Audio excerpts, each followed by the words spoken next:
Jangan lupa like, comment, subscribe, dan klik ikon lonceng untuk terus update video-video terbaru. Assalamualaikum warahmatullahi wabarakatuh. Wahai sahabatku, semoga sahabatku dalam kondisi sehat walafiat di bawah lindungan dari Allah Subhanahu wa Ta'ala.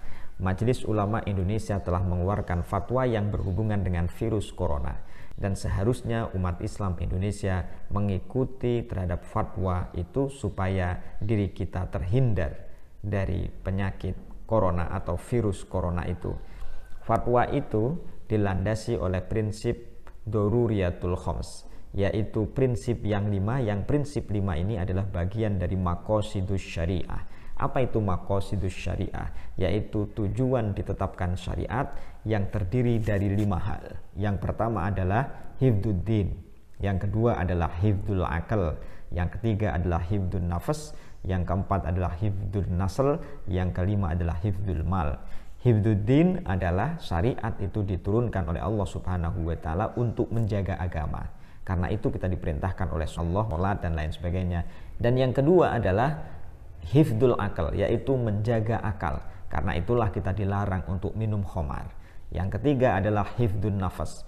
Kita dilarang untuk membunuh orang lain atau mengkonsumsi yang konsumsi itu, makanan konsumsi itu bisa menyebabkan kita celaka.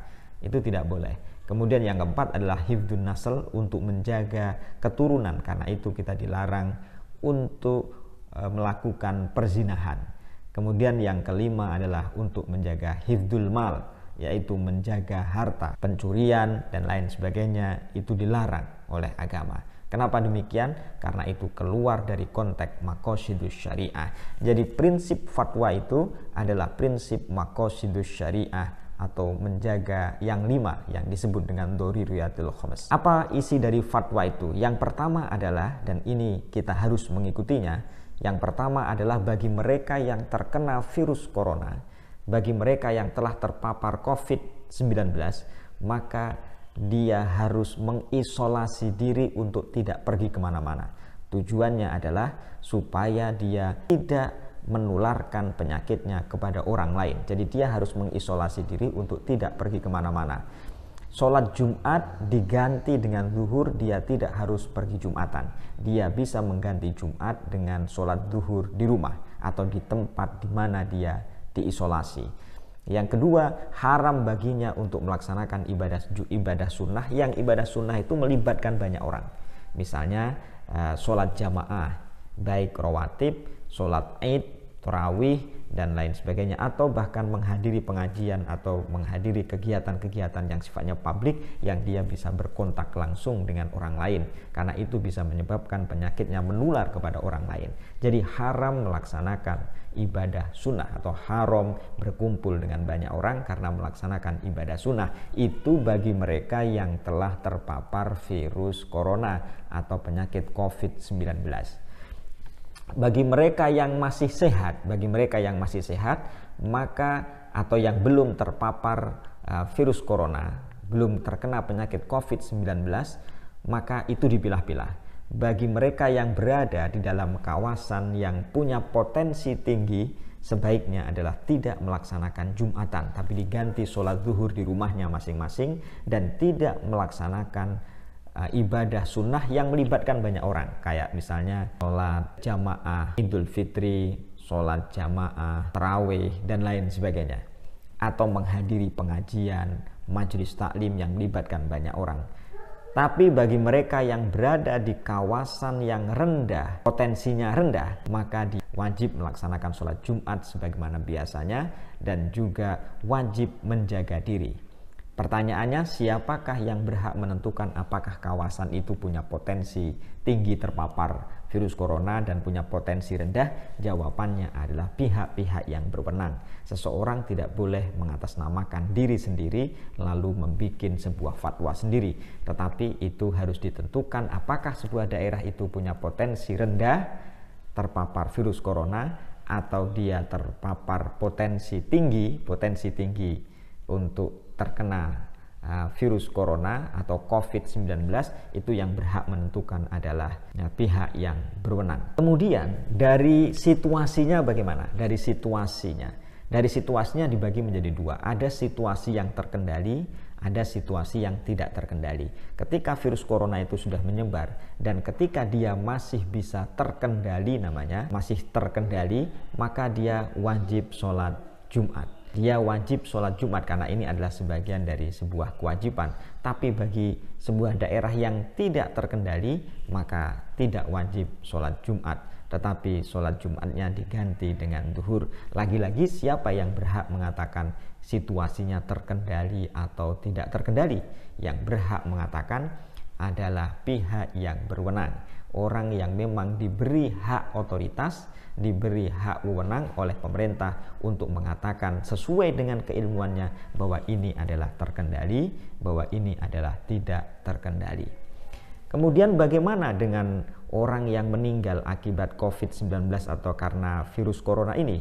Fatwa Majelis Ulama ini menjelaskan bagi mereka yang meninggal, bagi mereka atau jenazah akibat virus ini supaya tidak tertular, maka untuk memandikan mereka, untuk mengkafani mereka, itu diserahkan kepada pihak yang berwenang lagi yang memungkinkan bahwa virus itu tidak bisa tertular. Dalam bahasa fatwa itu adalah melalui protokol medis. Melalui protokol medis itu adalah melalui cara-cara yang diabsahkan, yang dibenarkan secara medis, yang bisa tidak menyebabkan penyakit itu tertular. Tetapi walaupun itu sesuai dengan protokol medis, hal yang harus diperhatikan adalah tidak boleh melupakan unsur-unsur syariat dan tata cara memandikan yang benar, tata cara mengkafani yang benar. Artinya bahwa di rumah sakit atau di tempat-tempat balai kesehatan harus ada orang yang memahami ajaran agama dengan baik supaya mengkafani mereka, supaya memandikan mereka sesuai dengan tuntunan syariat. Wahai sahabatku, sesuai hadis Rasulullah SAW, bagi mereka yang meninggal karena virus ini bisa dianggap sebagai mati syahid atau meninggal syahid. Karena syahid itu bisa dibagi dalam kategori beberapa hal. Ada yang disebut dengan syahid dunia akhirat, itu orang yang berperang di jalan Allah Subhanahu wa Ta'ala dalam peperangan, sehingga dia bisa disebut dengan syahid dunia dan akhirat. Ada lagi yang disebut dengan syahid dunia. Syahid dunia itu adalah orang yang meninggal dalam perang, tetapi tujuannya bukan untuk li'i'la'i kalimatillah, bukan untuk mencari ridhonya Allah Subhanahu wa Ta'ala, tetapi tujuannya adalah untuk mencari harta rampasan perang atau untuk mencari ghanimah. Jadi kalau mereka perang tujuannya untuk mencari ghanimah, maka dia disebut dengan syahid dunia. Tapi ada syahid yang berikutnya namanya syahid akhirat. Syahid akhirat ini jumlahnya banyak. Di antaranya adalah al-mabtun, orang yang sakit perut, atau yang al-mat'un, orang yang terkena ta'un atau yang terkena wabah virus corona ini, atau karena kena COVID-19. Jadi mereka yang terkena COVID-19 itu bisa digolongkan sebagai orang yang meninggal syahid, tapi syahidnya adalah syahid akhirat. Loh kenapa kok mereka bisa dianggap sebagai syahid?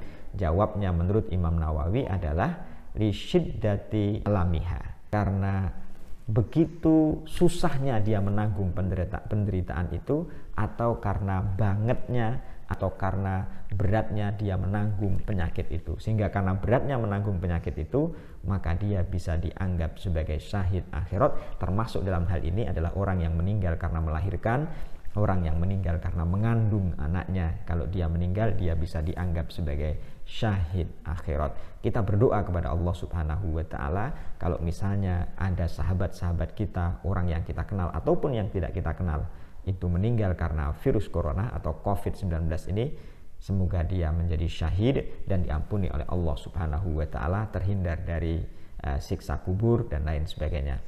Allahumma amin. Bagi mereka yang meninggal gara-gara COVID-19 ini, maka memandikan, mengkafani mereka itu kita serahkan kepada yang berwenang supaya tidak tertular sesuai dengan protokol medis sebagaimana dalam fatwa MUI itu. Lalu bagaimana dengan sholatnya? Sholatnya, mengkuburkannya itu sebagaimana biasa, tetapi dalam menguburkannya dan dalam mensolatinya kita harus berhati-hati supaya tidak tertular dari penyakit corona atau virus corona tersebut. Jadi kita harus prinsipnya adalah menjaga diri dengan baik supaya tidak terkena dampaknya atau tidak terkena virus corona itu. Wahai sahabatku, dalam konteks ini maka fatwa ulama juga menyarankan orang tidak boleh untuk mencari kesempatan di dalam penderitaan orang lain, mencari kesempatan yang menguntungkan diri sendiri. Dalam kondisi seperti ini adalah hukumnya haram. Apa contoh memanfaatkan peluang dalam kesempatan ini adalah kadang ada orang yang bermain dalam logika kapitalisme. Apa itu? Misalnya menimbun barang-barang makanan pokok sehingga orang susah untuk mendapatkannya, atau menimbun masker sehingga dijual dengan harga mahal. Dia menimbun, mengumpulkan makanan-makanan pokok, harga-harga barang pokok itu dinaikkan, atau pada sisi yang lain dia juga menyimpan masker, menyimpan sabun cuci tangan, dia simpan atau dijual dengan harga mahal untuk mendapatkan keuntungan pribadi yang bernilai kapitalistik. Itu juga hukumnya haram. Itu berarti dia menari-nari di atas penderitaan orang lain. Wahai sahabatku, mari kita ikuti, kita taati fatwa MUI ini.